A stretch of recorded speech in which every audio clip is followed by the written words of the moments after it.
All right, Unit 9, Cognition and Language. Thinking is the mental activity that is involved in the understanding, processing, and communicating of information. And this is made possible through the use of symbols, concepts, and prototypes.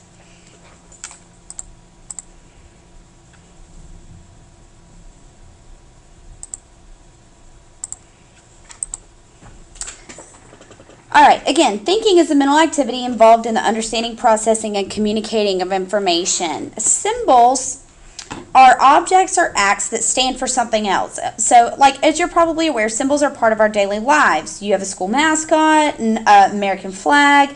Different types of symbols are found in math. Talking about, plus or minus. Letters and words are also symbols. After all, a word actually stands for something else. It's not a thing itself.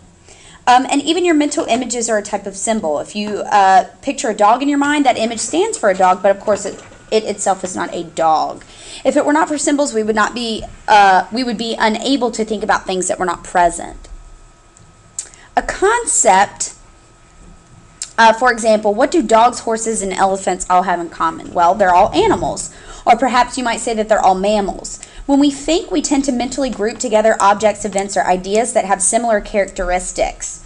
And such a grouping is called a concept. So animal and mammal are both examples of concepts.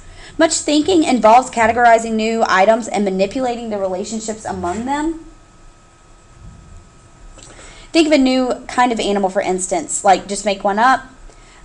What makes it an animal? Well, you've used the concept animal to create a new item that fits into the animal category. Now imagine your new animal eating a tree, or in a tree eating a piece of fruit. And now you're thinking about relationships among concepts, like your animal, the tree, and the fruit.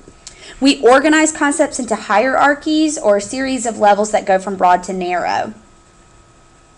People learn concepts through experience.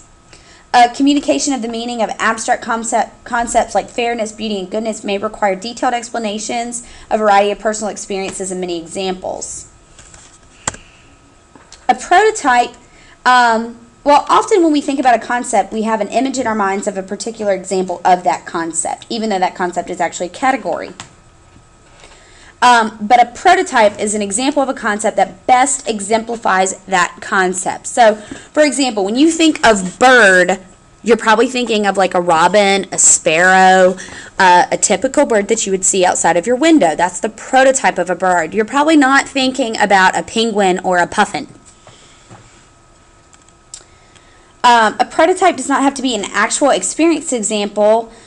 Instead, a prototype can be more like an average of all experienced examples.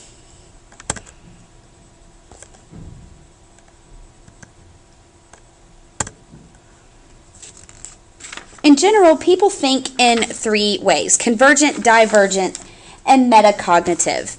Convergent thinking is thought that's limited to facts, and we use convergent thinking to find one solution to a problem or a task. Creativity, and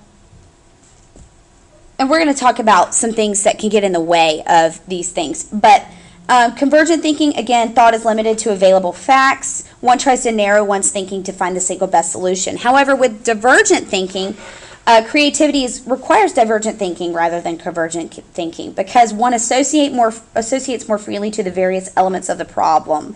One is going to follow leads that run into various directions. And perhaps one of them will lead to this solution unexpectedly.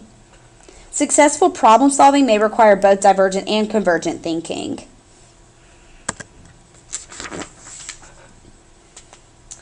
And metacognition is thinking that consists of planning, evaluating, and monitoring mental activity. So it's thinking about thinking. Thinking about how your brain is actually working and what's the best way you can come up with this. There's two different aspects: metacognitive knowledge and metacognitive experiences.